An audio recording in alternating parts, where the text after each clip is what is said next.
recording, that would be great. So, hi everyone, and welcome to our seminar series, Spring into Science, Queer Representation and Research.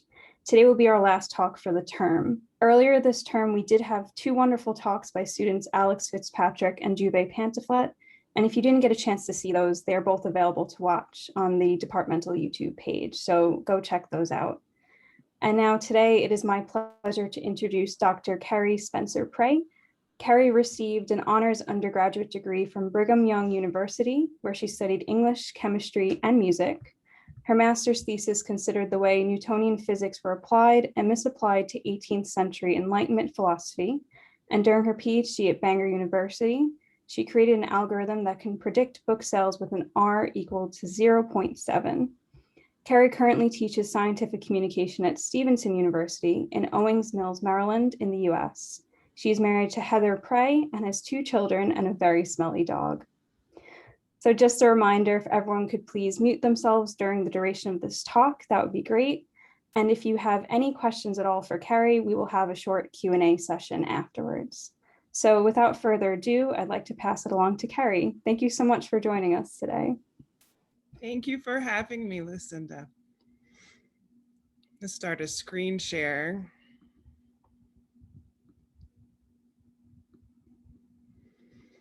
So we're going to talk today a little bit about queerness and SciComm and do a really basic primer on that.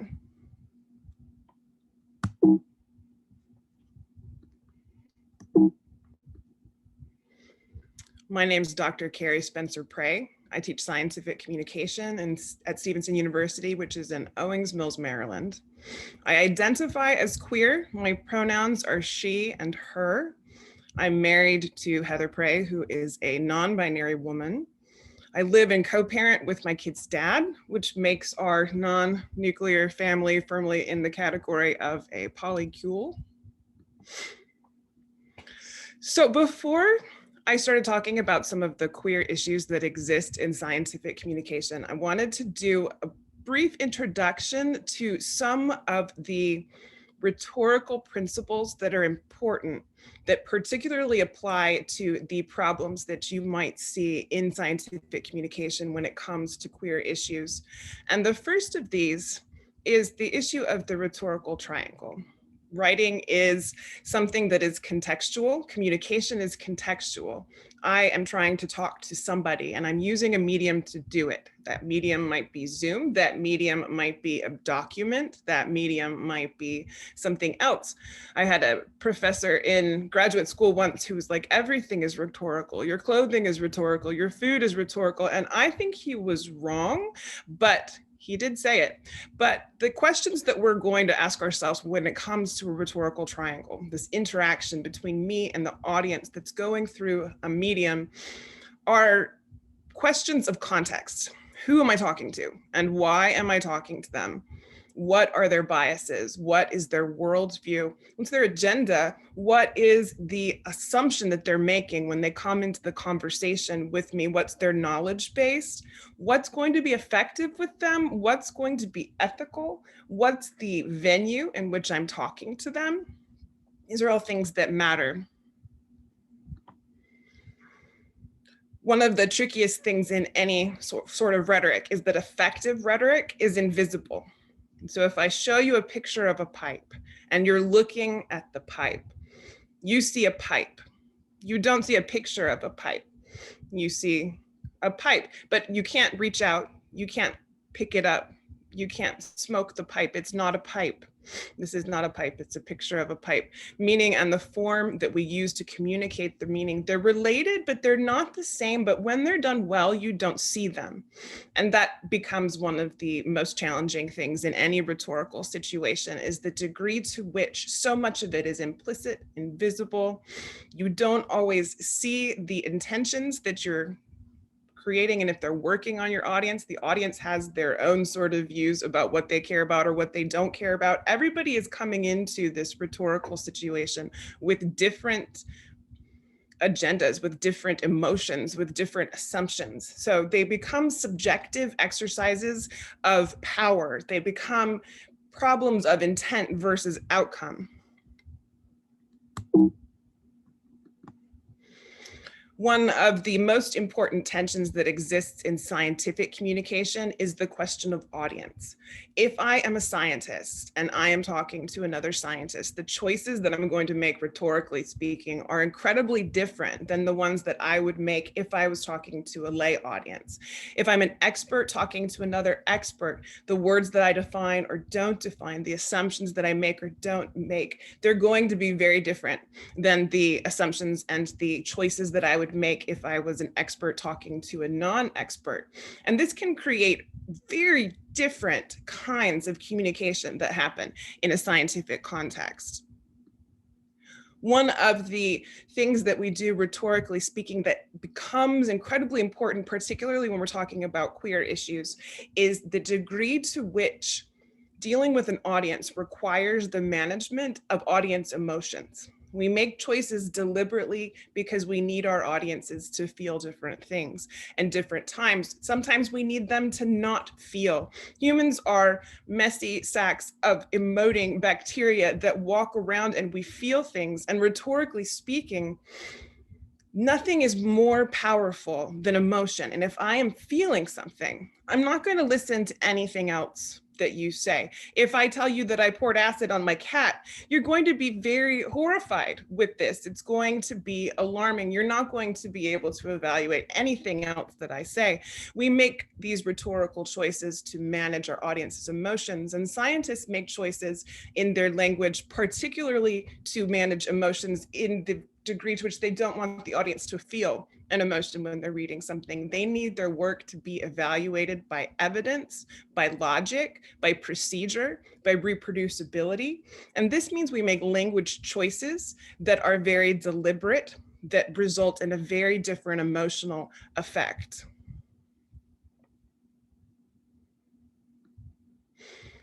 This means that we're often doing something with our language that comes down to the difference between actually being logical and what feels logical. And this is something that becomes incredibly important in queer issues because logic will be used that is not logical. It feels logical and it'll be used for political purposes, emotional purposes, and it is not necessarily actual logic.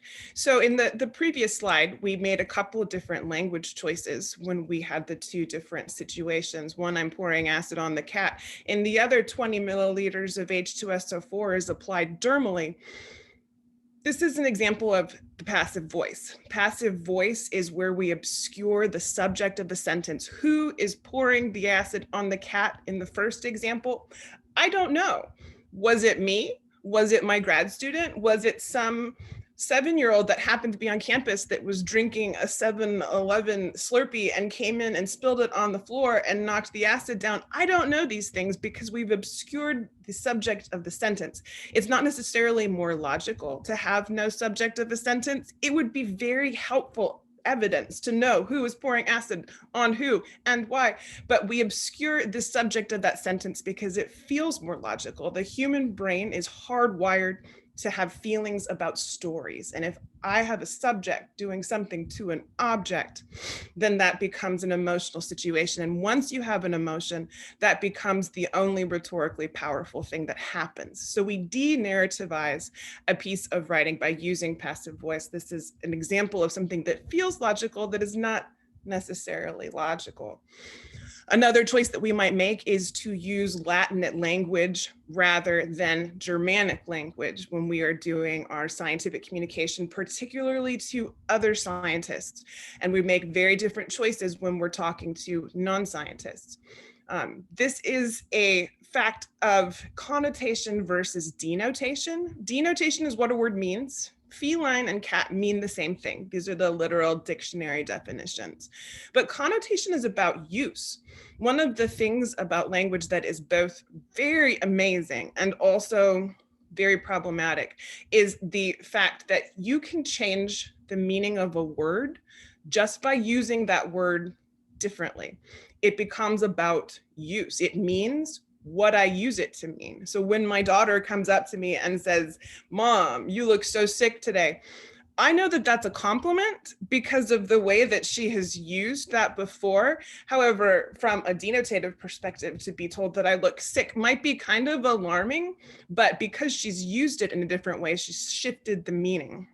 So the difference between Latin and Germanic terms in the English language date back all the way to the Norman invasion of 1066, when we've got the Normans coming in with their Latinate language and they're taking over and they conquer. And then we have the peasants who are Germanic, and we've got the plebeian icky masses that are speaking this base Germanic tongue.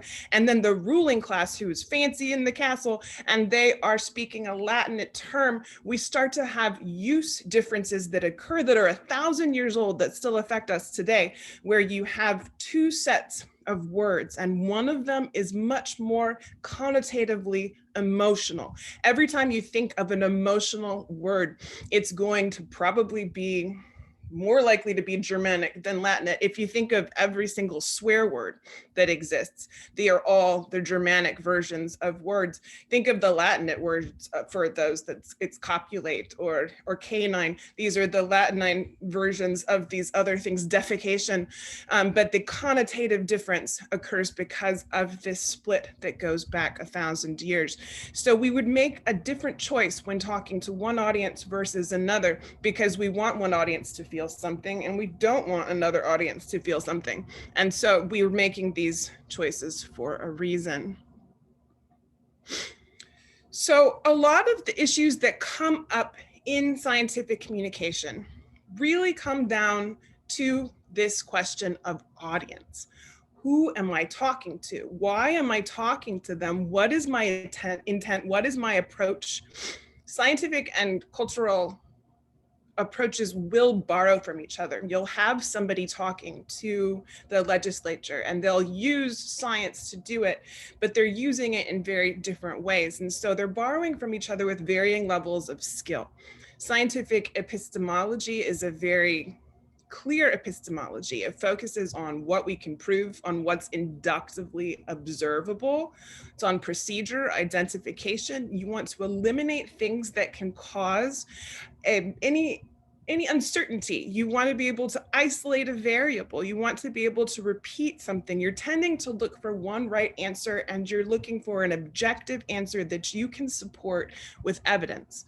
On the other hand, when you are doing a cultural construction of queerness and talking about what does it mean to be queer, you're focusing on power, you're focusing on emotion, you're focusing on lived experience. What is it like to be in a relationship? What's it like to have an identity? What's it like to try to fight for a right, the right to get married, the right to live the way that is consistent with your identity, the right to autonomy to make choices about your own body, about the way that you present yourself to the world.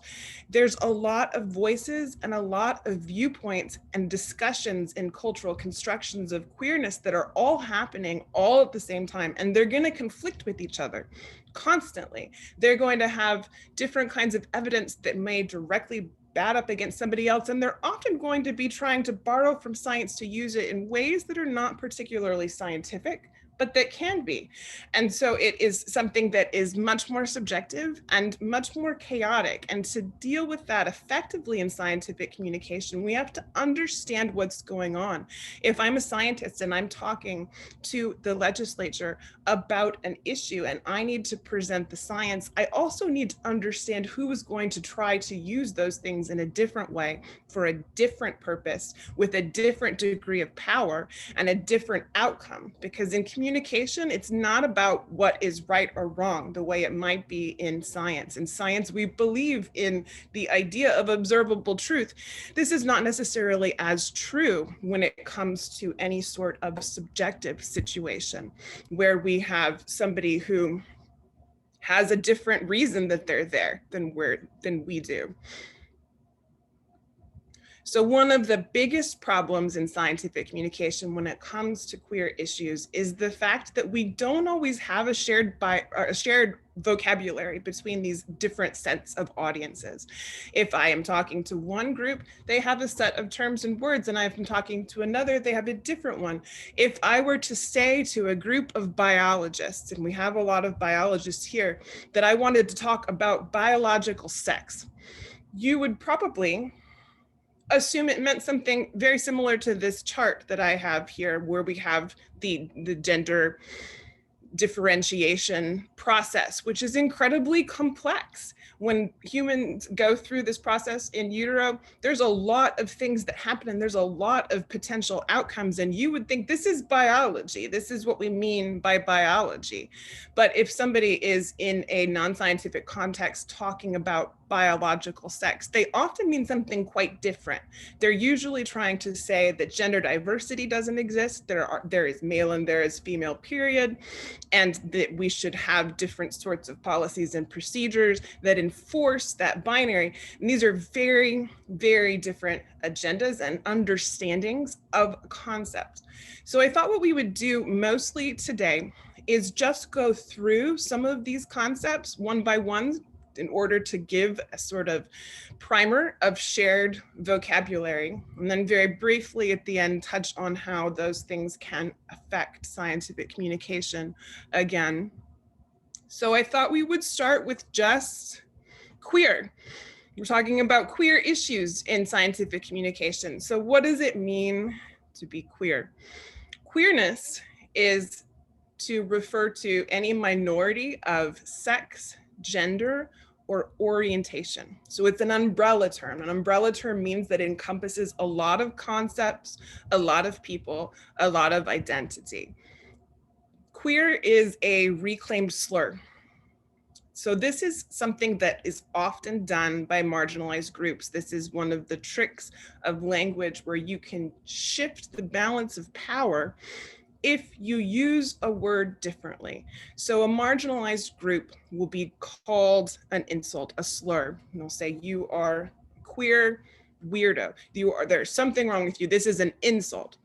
By taking the word itself and saying, heck yes, I'm incredibly queer, it's amazing, I'm able to shift the balance of power because I changed the meaning of the word. And once that word is reclaimed, it's no longer a slur.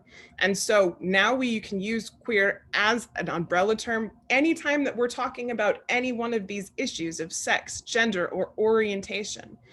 There is currently some rhetoric that is opposing of the word queer, that says it's still a slur, we don't want to use it. A lot of that is rooted in trans exclusionary and gender critical rhetoric. But if you're uncomfortable with the word, it is appropriate to use abbreviations like LGBTQ+. They can be a little more awkward, but they may be preferable if you do feel uncomfortable with the complexity and the history of the term. Let's talk about what LGBTQIA2S+ means. There's so many letters.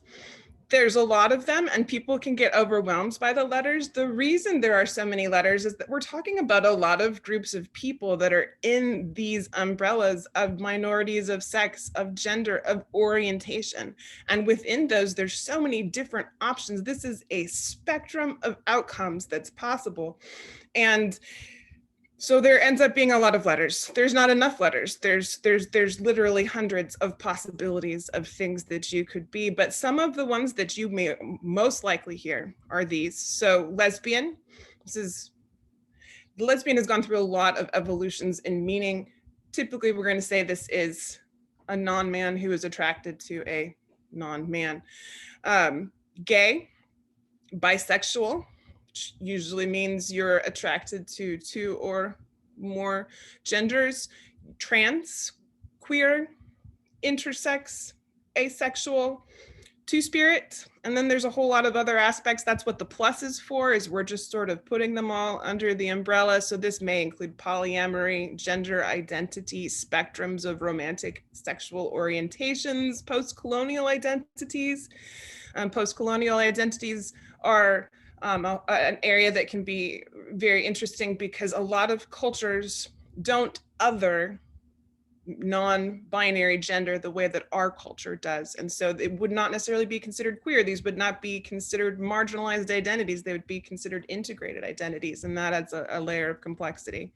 And there's many other options that the plus goes under. We're basically looking at 4 different things when we're talking about queerness. One is gender identity. Do I identify as a woman, as a man, as something else? I identify as a woman. What is my gender expression? Do I prefer to express my gender in a feminine way, in a masculine way, in some version in between these two things, or some version outside of these things? These are the things, the choices that I might make that about the way that I express my gender. We have our sex assigned at birth. This is often what scientists will be talking about when they're talking about sex, and might get it confused with gender, but gender is a little bit more complicated. We have female, male, and intersex. Who am I physically attracted to? Am I attracted to women, men, other genders, and who am I emotionally attracted to? Depending on how you count, between 5 and 40% of Gen Z is LGBTQ. And in a study, only 66% of young people today identify as exclusively heterosexual, which I love for them. They're the gayest generation up to this point. So when it comes to orientation, this is what most people think that we're talking about when we're talking about queerness. They might assume, oh, orientation, this is somebody who's gay, somebody who's a lesbian. They may not know there's more options than that. But this is just one aspect of queerness. But orientation is about your propensity to form bonds with certain kinds of people. It exists on a vast spectrum, as all of these issues do. There's romantic and emotional orientation. Who do I tend to form romantic and emotional bonds with? There's sexual orientation. Who am I physically attracted to? Some terms that you might see that refer to orientation exclusively and not necessarily to anything else would be gay, lesbian, homosexual, straight, heterosexual, bisexual, pansexual, queer, asexual. Some of the asexual terms, there's a variety of those: ace, gray, ace, demisexual, aromantic, meaning you don't form romantic bonds, polyamory, meaning that you tend to form bonds with multiple people. This is where we get that term polycule, which is implying sort of a non-nuclear family relationship type structure where we have multiple parties. So like everything else, all aspects of both sex and gender are occurring on a spectrum. They are primary sex characteristics that are going to vary. Reproductive organs are going to vary. Secondary sex characteristics, some people have more body hair, some people have different height, some people have different fat distribution. These all exist in different ways in different people. And gender expression, we have our choices that we make about our clothing, about our hair, about the way that we present ourselves to the world. These are all spectrum-based approaches to sex and gender.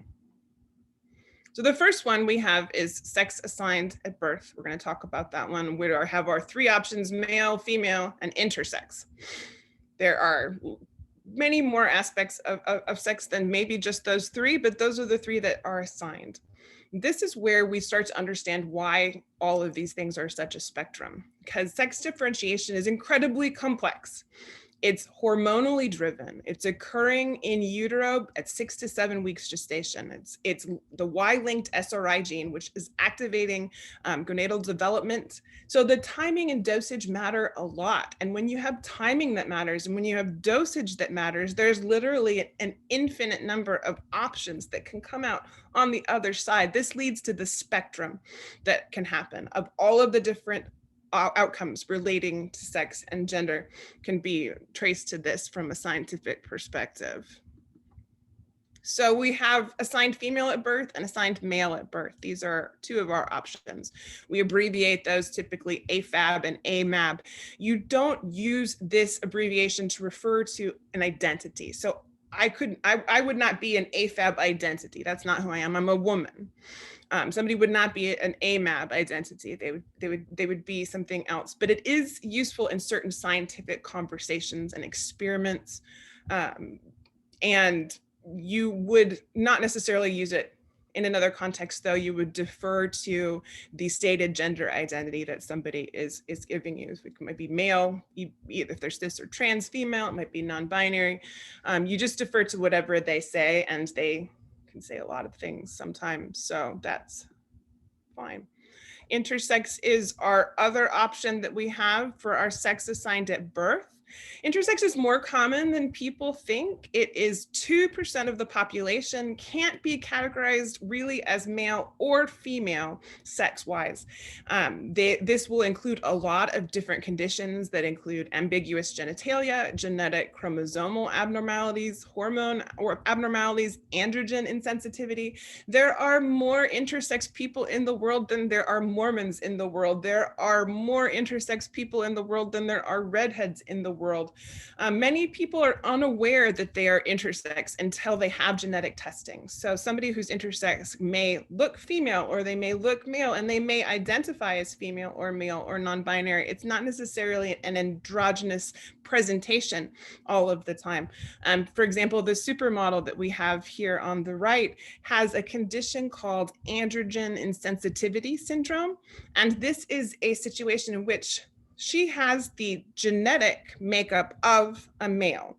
However, because she was insensitive to the androgen, the fetus as a baby developed as a female, and she's a female, and she presents as a female. But if she has genetic testing done, it will be an XY genetic result that we would see. We don't use the term hermaphrodite anymore. Gender identity and expression are bimodal, not binary. Binary would be there's two options, period. There's male and there's female. That's not really how it works. And we can see this just by looking around, where we have a lot of, most people are going to be male, most people are going to be female. There's going to be a lot of other options that occur. And this is where we're talking about our minorities. So gender is influenced by biology, but it's culturally constructed. The fact that I'm a woman is a biological fact that exists. This is influenced by my biology, but what does that mean? That's a bigger cultural question. Does the color pink, pink is for girls, does this have anything to do with the fact that I'm a woman? Only because our culture has decided that it has something to do with being a woman. Cultural construction can get really quite complex though, and the lines can be hard to draw. And there's a lot of rhetoric and discussion and different approaches that try to consider what is culturally constructed and what is not culturally constructed. And there's been a wide number of approaches to see some people saying everything is a construct, and other people saying nothing is a construct. These things are all naturally driven somehow. And so these are different sorts of conversations that are occurring. Trans is a Latin prefix. It means across. Cis is a Latin or a Latin prefix that means on the same side as. So sometimes you'll hear people fight and say, is cis an insult? It's not an insult. It means that you are the same gender that you were assigned as birth. Whereas if you are trans, your gender identity is different than the sex that was assigned at birth. So trans people are often aware from very young ages that their gender is different than what was assigned at birth.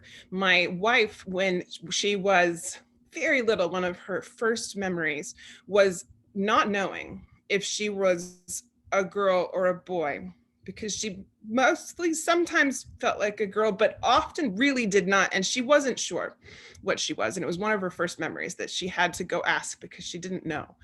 A trans person can be non-binary or they can be binary. A binary trans person would be somebody who's, say, a female assigned at birth that has the gender identity of a male, whereas a non-binary person would have a gender that they're assigned at birth, and they would have a different gender identity that was neither male nor female. So this is that. So I am a cis female, my spouse is trans non-binary.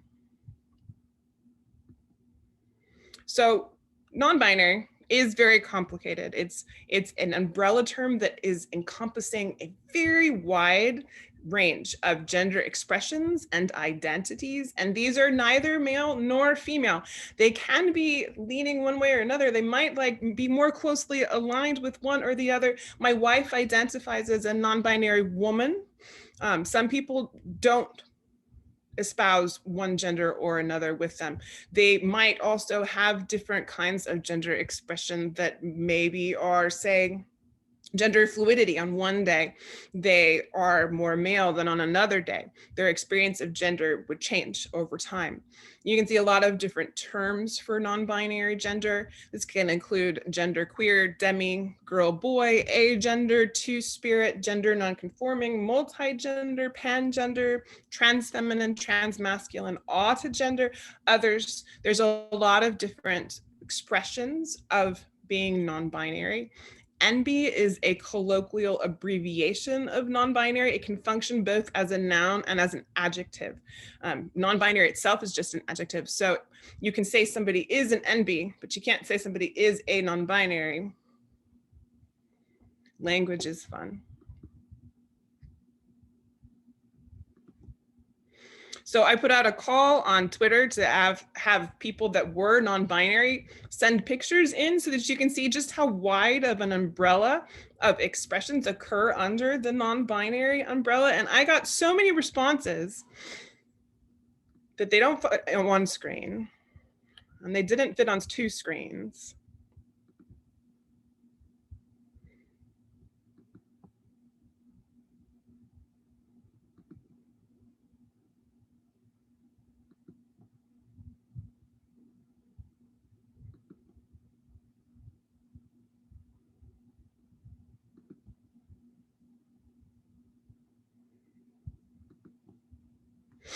We had so many different possibilities there. Brains of people who are trans, that have a different gender identity than the sex they were assigned at birth, their brains match the gender identity in scientific research. If you look, they're going to match the identity, not the sex assigned at birth. This can lead to something called dysphoria. So dysphoria can, but does not always occur when there is a mismatch between the gender identity and the sex assigned at birth. Usually in trans people, I'm going to talk about one very notable, important exception. It's no longer a disorder according to the DSM. And the case of David Reamer is part of the reason that this is no longer considered a disorder. So you see his picture here on the right. There was a period of time in which the prevailing idea, both scientifically and culturally, was that gender was 100% a function of hormones and construction of raising. That if you had a baby and you raised the baby as a male or a female, they would be a male or a female, assuming you gave them the right hormones when they went through puberty. This was the idea that gender was 100% a construct. So David was born, he was assigned male at birth, and he went through a circumcision, but it was something went wrong during the circumcision and it completely destroyed his penis. And the doctors at the time were trying to figure out how to reconstruct it, figure out what to do. And they said, okay, gender is completely a construct. We'll give him hormones when he reaches puberty. You should raise him as a girl. And they did that, and they did that. But what happened to David was he experienced extreme gender dysphoria. There was a mismatch between his brain. His brain knew that he was a male, but his body had a different expression of that. And so the dysphoria occurred. And this taught scientists a lot, this particular case, because this showed us that one, that gender does exist in the brain. There is a basis to it. And two, you can't just change from one to the other arbitrarily. It's not a question of just taking hormones or not taking hormones. And the third thing that it did that influenced the DSM is start to normalize the reality that dysphoria is not a disorder. Dysphoria is the natural result of having a brain that's different from the rest of your body. And you would experience it under those situations. So David unfortunately did die by suicide as a result of dysphoria. Dysphoria is particularly dangerous. There's high levels of suicidal ideation. Self-harm is quite common for people experiencing dysphoria. So treatment for dysphoria would include whatever reduces the dysphoria the most. And this could be as simple as a change in gender expression, a different haircut. It could be a choice of a new name. It could be a choice of a different set of pronouns. It might include taking hormones. It might include surgery. It might include therapy.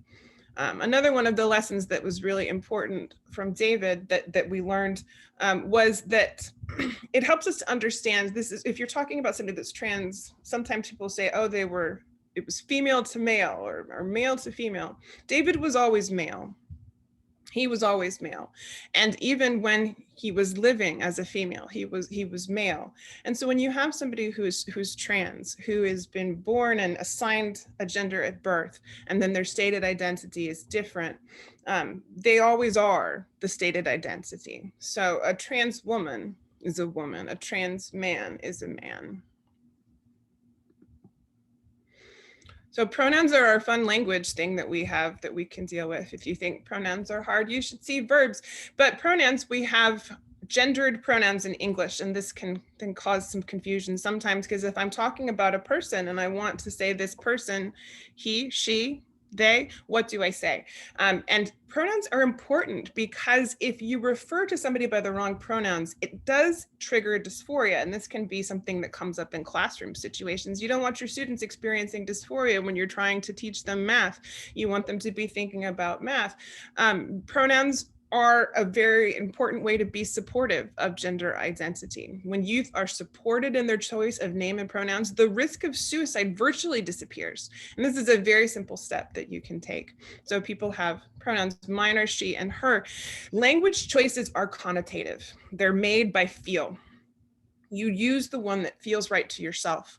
So people can use multiple pronouns. I have friends that use multiple pronouns. My wife uses both she and they pronouns.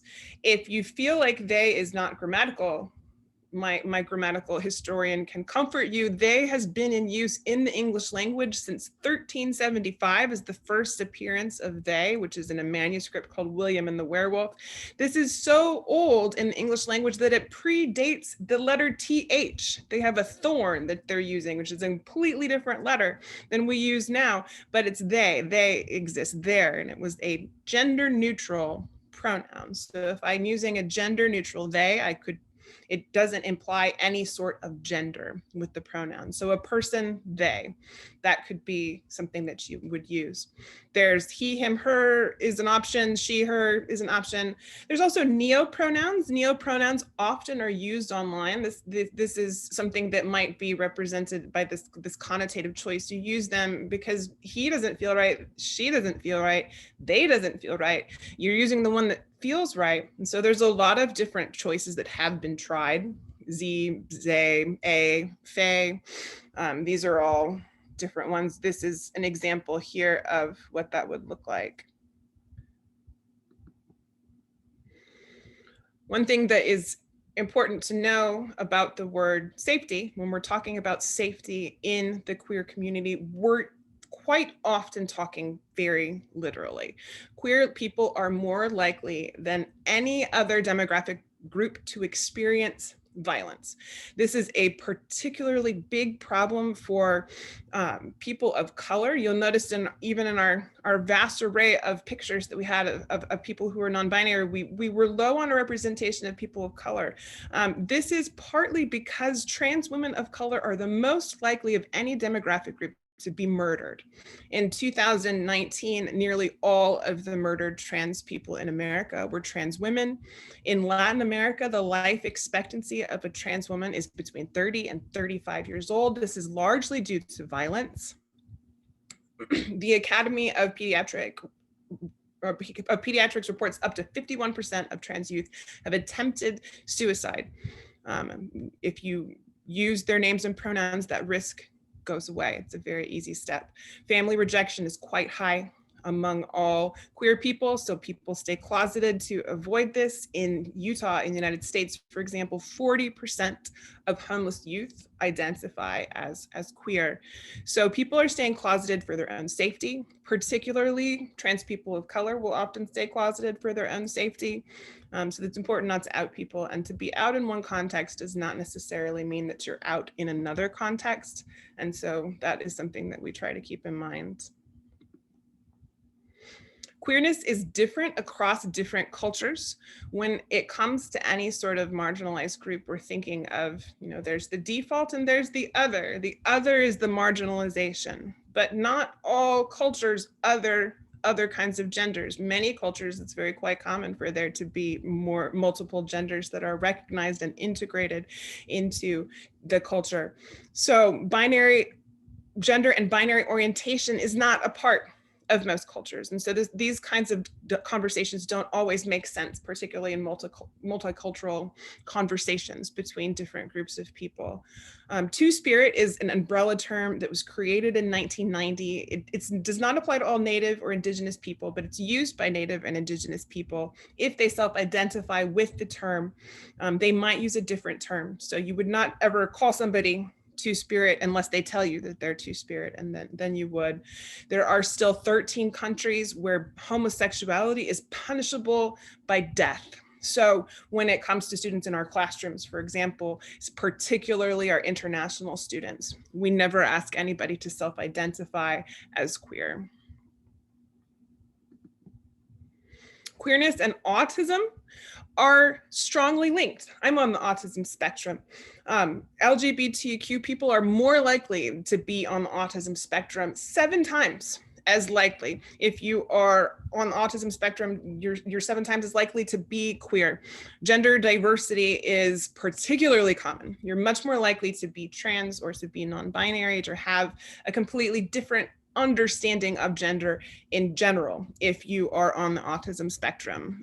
If you are assigned female at birth, you're significantly more likely to have undiagnosed autism. So the correlation and the causation are not entirely clear here, but we do have terms like autogender that are used, and this refers to the unique way that people with autism may experience gender, which is something that may be more or less constructed. It may be a set of social rules that don't always apply. The experience of gender for somebody on the autism spectrum can be quite different than the experience of gender for somebody who is not on the autism spectrum. And there's a large association between queerness and autism. So TERFs are another term that you probably need to know about. You might have seen people being called TERFs in the media. You might have seen J.K. Rowling being called a TERF in the media. TERF stands for, it stands for trans exclusionary radical feminist. So this refers to a complex cultural idea that has been around for a while, that has roots in the lesbian separatist movement, which is a couple decades old. This advocated for separate spaces for women in order to protect women. Women need to be protected from men. So they're often concerned with things like bathroom access, separation of women's sports, tend to see men as predators, and trans women, they define as biological males from which women need protection. Somebody who is a TERF might cite science. They might say this is a scientific thing, but these are cultural exchanges that are happening about the nature of gender and are not always particularly scientific, even when science is cited. TERF can be used as an insult. It can't properly be called a slur, even though some TERFs will say that it's a slur. You could say, you could accurately count it as an insult, though sometimes a TERF will self-identify as gender critical instead. One of the most problematic aspects of the trans exclusionary radical feminist movement is the degree to which whiteness is sort of an implicit understanding, and this contributes to the violence that happens against trans women of color in particular. You're positioning females as a category that uniquely needs protection, and there's an implicit understanding that this is a white female that needs protection. And this does contribute to an overall sense that transgender non-conforming people of color are dangerous. And this is one of the most problematic aspects of trans exclusionary radical feminism. A couple of do's and don'ts. Transgender individuals or transgender people, it would not be transgendereds. Alexis is non-binary versus Alexis is non-binary. Non-binary is an adjective, so you would say Alexis is non-binary. You do use they if you don't know somebody's pronouns, or if they're not widely available. You would use they when referring to them, but you don't continue to use they unless once you do know somebody's pronouns, if they ask you to use different pronouns, then you would use the ones that they ask you to use. Don't assume non-binary means androgynous. It doesn't always, or that a non-binary person's pronouns are always they. Sometimes they're different.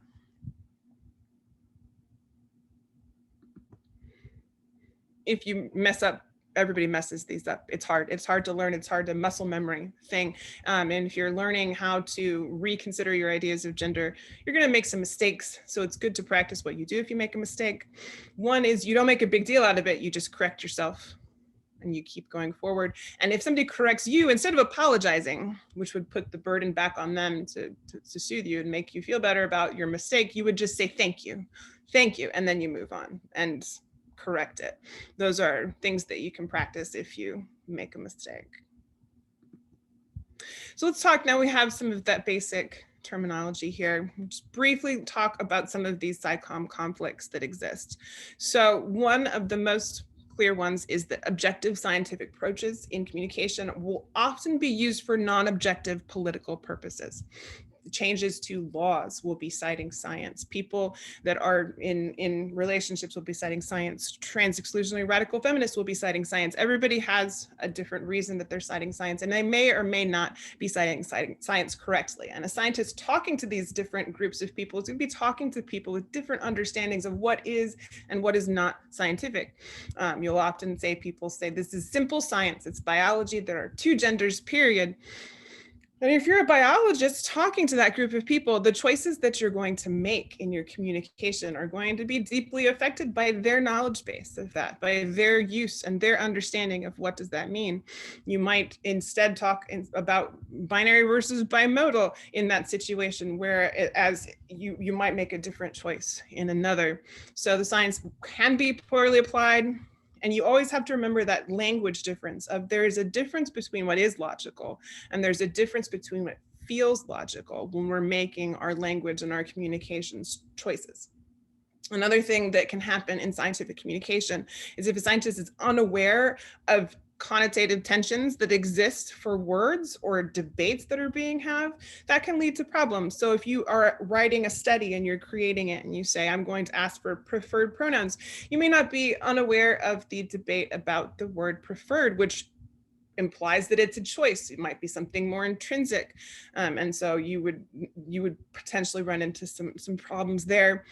Another thing that can happen that can cause some conflicts in scientific communication is the fact that there's so much history and language choices are imprecise and they change. Like just the definition of a lesbian has gone through so many evolutions.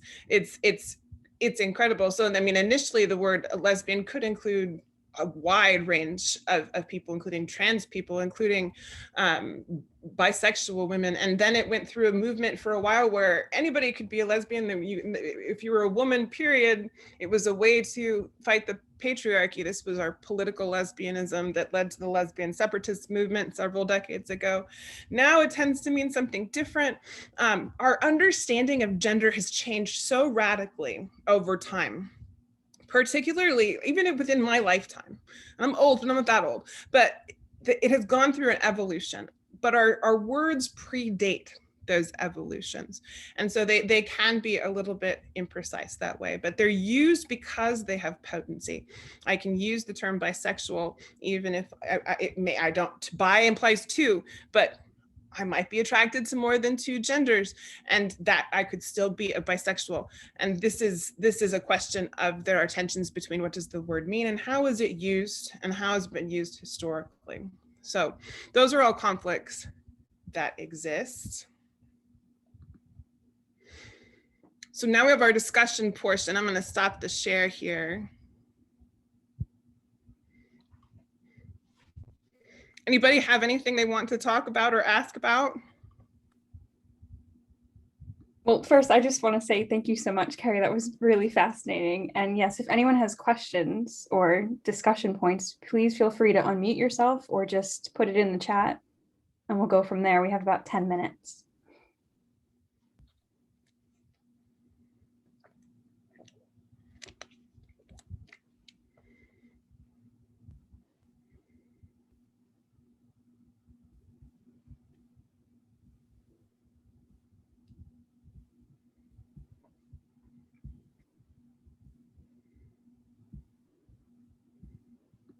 Okay, here's one. Do you have any resources you'd recommend for people looking to learn more? That was also a question.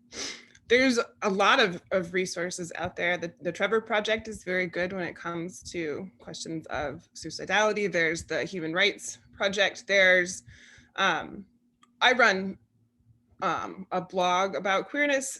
There's, what else is there? The source that we got the gender unicorn from, they're very good. I particularly like them. Let me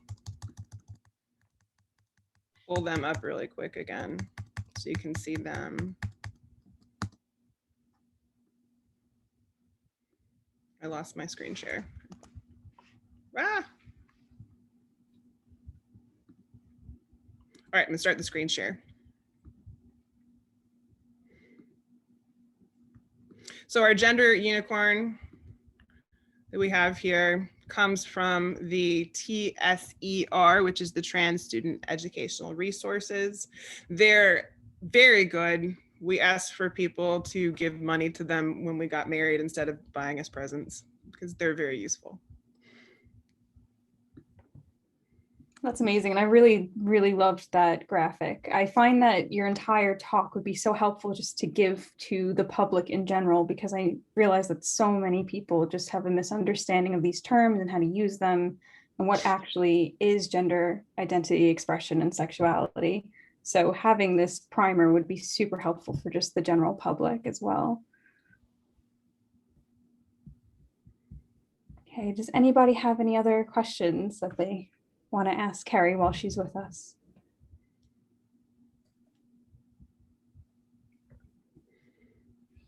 Okay, so Nadia is asking, I'd love to know what kind of response others have when bringing up issues of sex and gender in the context of their work.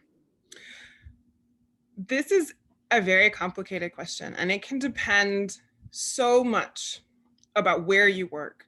So the last university that I worked at before the university I worked at now, or that I work at now, if I had ever said out loud that I was gay, I would have been fired.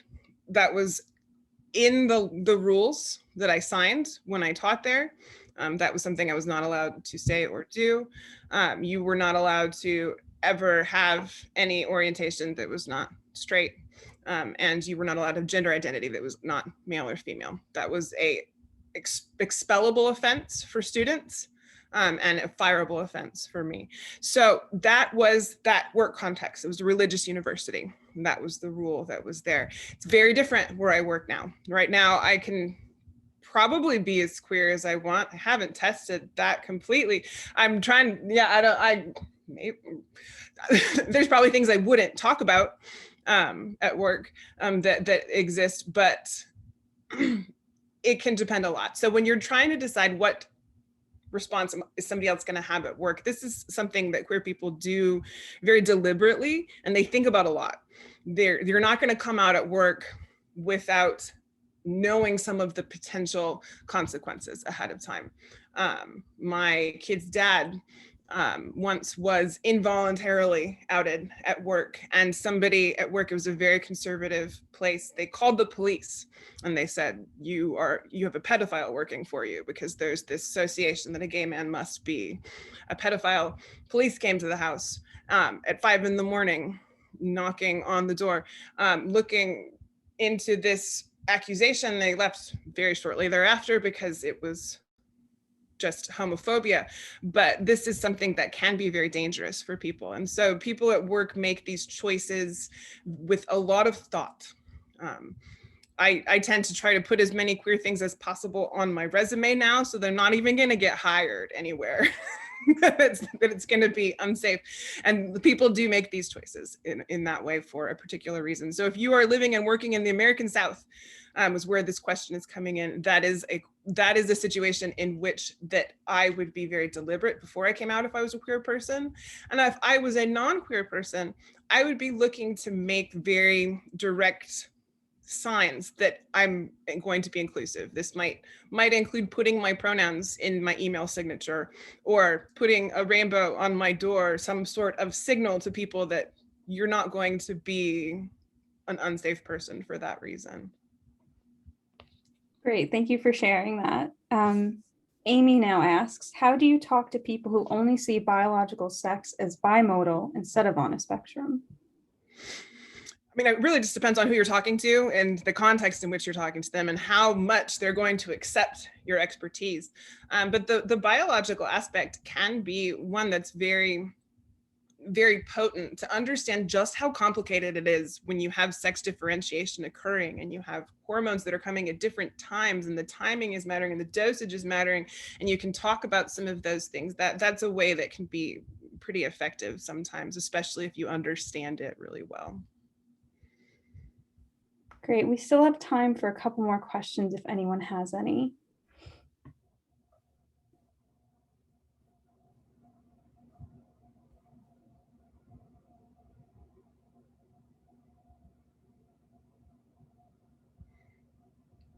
I like the comment in the chat. Yeah.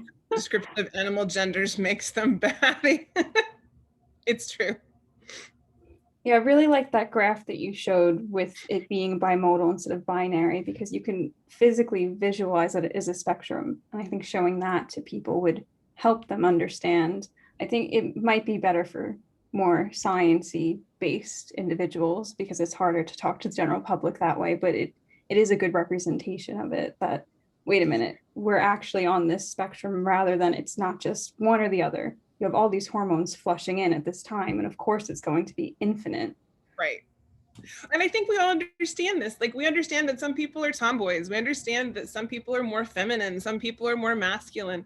We already understand that gender is a spectrum because our gender expression is a spectrum. Some people like to have, short hair. Some people like to have long hair. Some people like to look differently or behave differently. And so we understand it, I feel like, on an emotional level. But sometimes we maybe need reminding that you already know that this is a wide variety. You already know that one child is going to be a super pink princess baby and another is going to be up in the tree. We know that this happens already. We know that there's a lot of options. Great. Okay, we have one more question. So pronouns are one issue, but what are other classroom related issues that we should be attuned to? Safety and dysphoria would be two big classroom situations. One is with safety, you never wanting to put a student in a situation where they are asked to out themselves. So like if you were going to make it clear that you are a safe person to use the right name and pronouns with that they might not use or to be out with, you would probably try to look for a way to signal that, but you're not necessarily going to ask somebody to do it themselves. So on the first day of class, I might make a name card with my own name, and I'll put my name and I'll say my pronouns are she and her, and I give everybody else a card. I'm not going to ask them to write their pronouns, but sometimes people will. That can be something that's a safe thing to do. So that would be one thing that you would do you want to not put people in situations where they have to out themselves, particularly international students who can literally be facing a death penalty for that sort of thing. Another thing that's really important in the classroom situation would be dysphoria. You might have students that are closeted, that are experiencing a lot of dysphoria, and when you look at them, you may see a girl, but they aren't.